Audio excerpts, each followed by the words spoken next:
Welcome back, guys, to CFL Central, CFL content for the fans, by the fans. We have our preview, sort of, here of Week 19, and that is because, this one's late. Me and Rick had a lot of stuff going on. We could not get stuff to work out. Also known as last night, my ass fell asleep when I was not intending to fall asleep.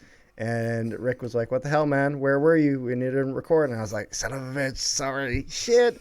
Wait, wasn't that the Jets? Wasn't that the night the Jets lost horribly, 5-3 to? They did not lose Flames? horribly. The Jets outplayed the Flames the entire game. They just Jacob Markstrom outplayed the crap out of us. I do have a theory about you though. Oh, so you have a Saskatchewan and Calgary flag. You have a Calgary hat on. Like I know you guys have the bye week, but like what's going on here? What's going on here? Just figure it would change it up. Okay, so first off, I always have a game from the week in my flags. I get that. However, the thing is that I have worn this Calgary hat all week because I was rooting for Calgary very much in this game because fuck the Riders. That's why. That's right. You heard it here first, folks. Fuck the Riders. I said it. Now, the thing is that the two Friday games have happened at this point. Me and Rick had kind of some predictions that we had made beforehand. They were actually recorded and whatnot, but they're recorded separately. It was a bit of a mess, so we're like, you know what? We'll just kind of say a few things of what we had in mind without going too much in, just because obviously we have the benefit of hindsight now. When it comes to the Lions Ticats game, which is the first one, we're not going to talk about the results of that game. That will be in our review. That will come following the Saturday game at some point, whenever we decide to do it. But when it comes to the Lions Ticats game, one of the key things I had mentioned for the Lions here was being able to control that pocket, playing a lot better. Being that offensive line needing to do a better job against Hamilton because Hamilton's got a good D-line because they struggled with the Bombers pass rushing last game. That was a key thing for them.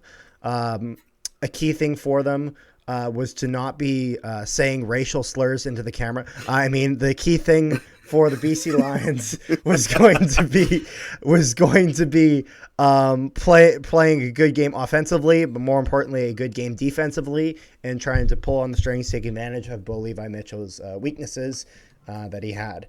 And then obviously Schultz and all that as well. That was pretty much kind of summarized what I had. Ticats, they had been playing a lot better. I had said that, Ticats, I thought they were going to have a good performance. I thought it was going to be a very close game.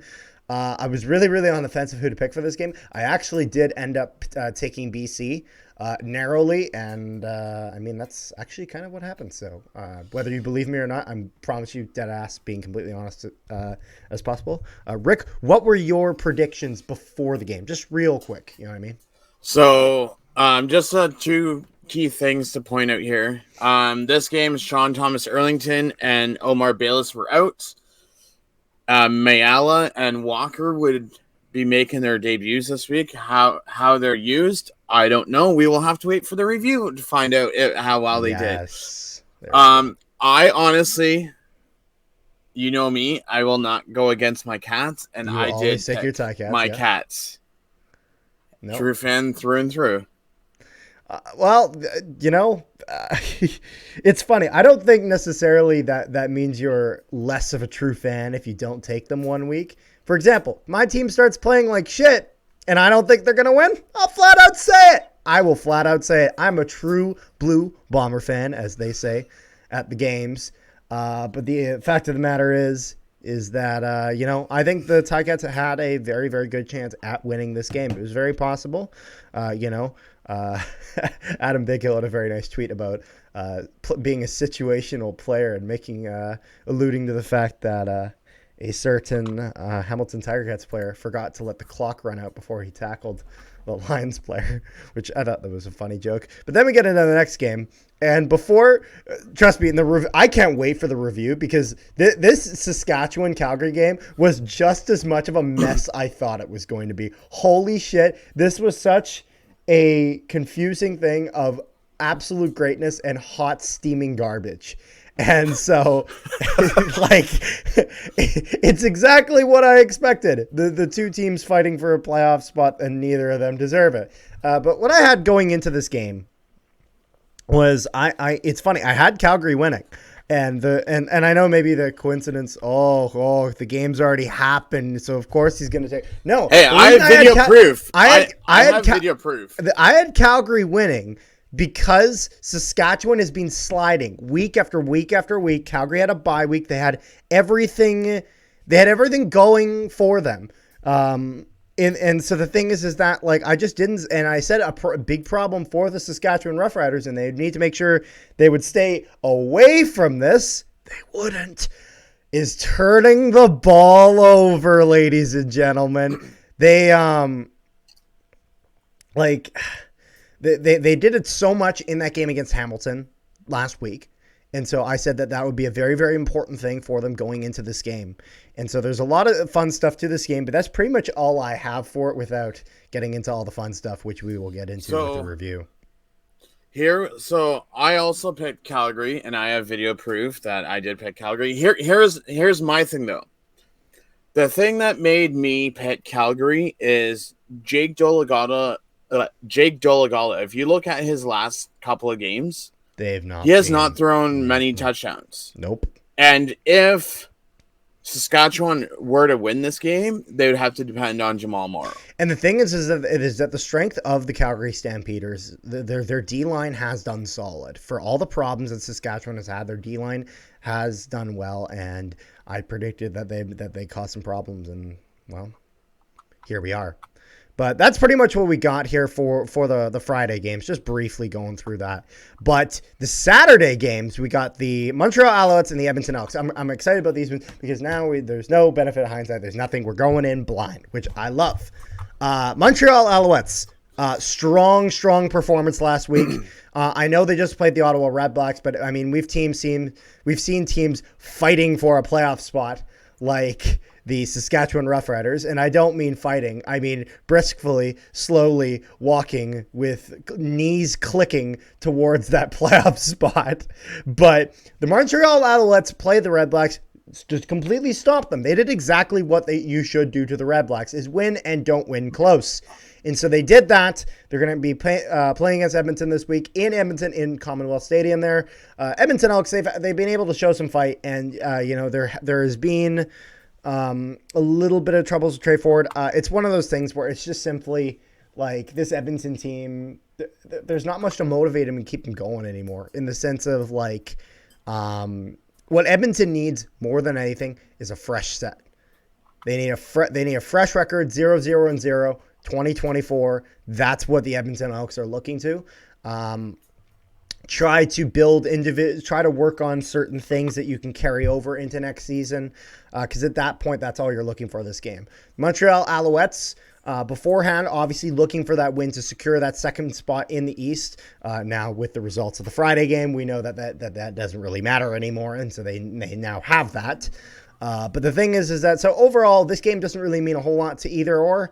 Edmonton, I think all you're playing for is, try to win in front of your home crowd. But if you're the Alouettes, you already set your roster, set who you're going to have playing this week. So I expect that they'll essentially keep it like that. I wouldn't be surprised if they pull out Cody Fajardo, throw in Caleb Evans late in the game, possibly, depending, score permitting. But it's one of those things where overall, I think we're going to see a very conservative playing Montreal Alouettes, but I think they'll still get the job done, get the 2 points. I will say this game, no offense to Elk fans or Montreal fans, but this game is going to be one boring game. Yeah, because, I mean, the neither team is fighting for anything.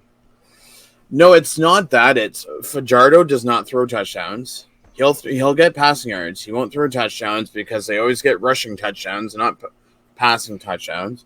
It's almost kind of like the Toronto Argonauts. You see Kelly get rushing touchdowns, but you don't see him get many passing touchdowns. So, okay. But, I mean... Yeah, but you know what I will say about Cody Fajardo? Is for all the shit that I've given Cody Fajardo, he has been able to move the ball this year. He has. Despite the fact of getting sacked about 100 times a game.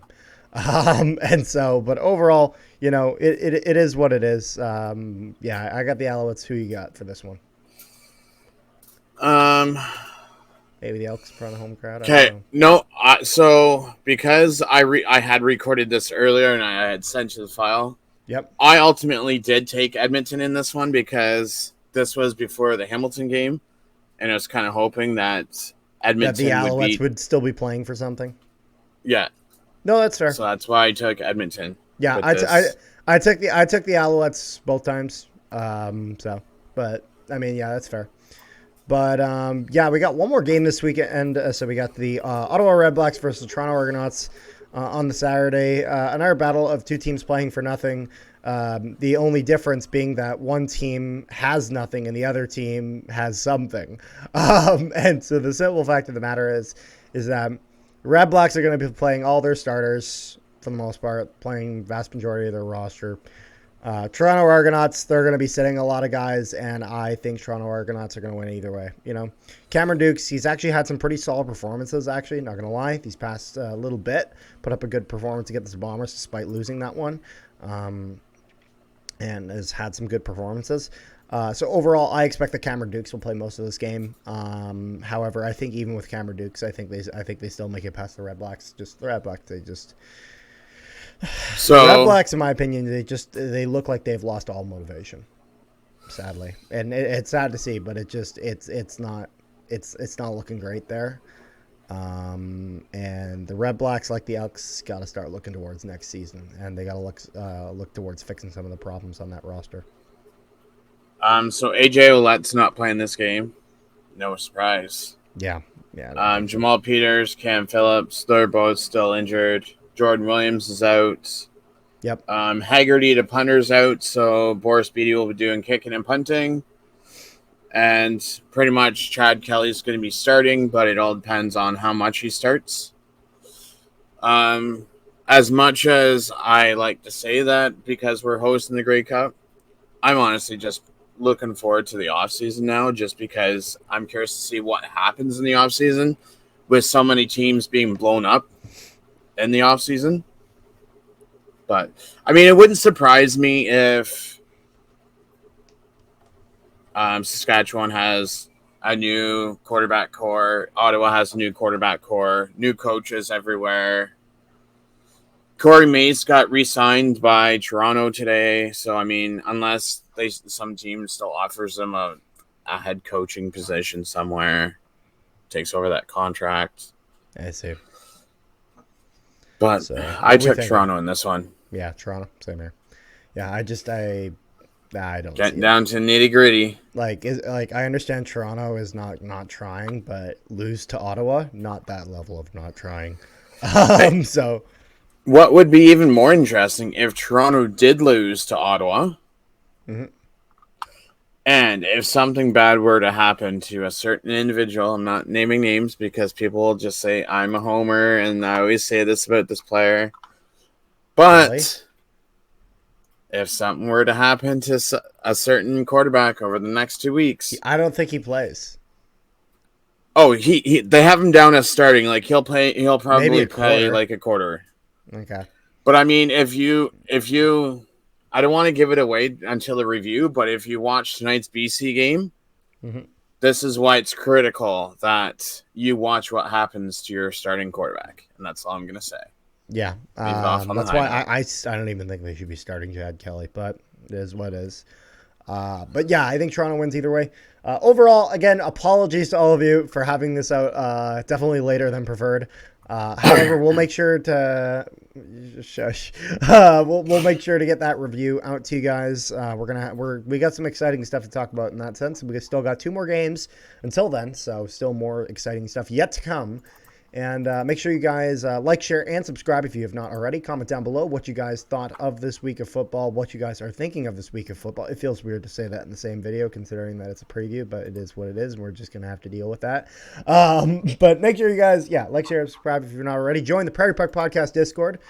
It is CFL Central, Nolan Hockey Podcast, which I host along with my brother, as well as Jets Hub and Peg City Hockey. Got NHL stuff, got CFL stuff, football, all sports related, all good stuff, even non-sports related. Just a great time. Make sure you guys join the Discord. Link to that down below in the description, and we will see you guys next time.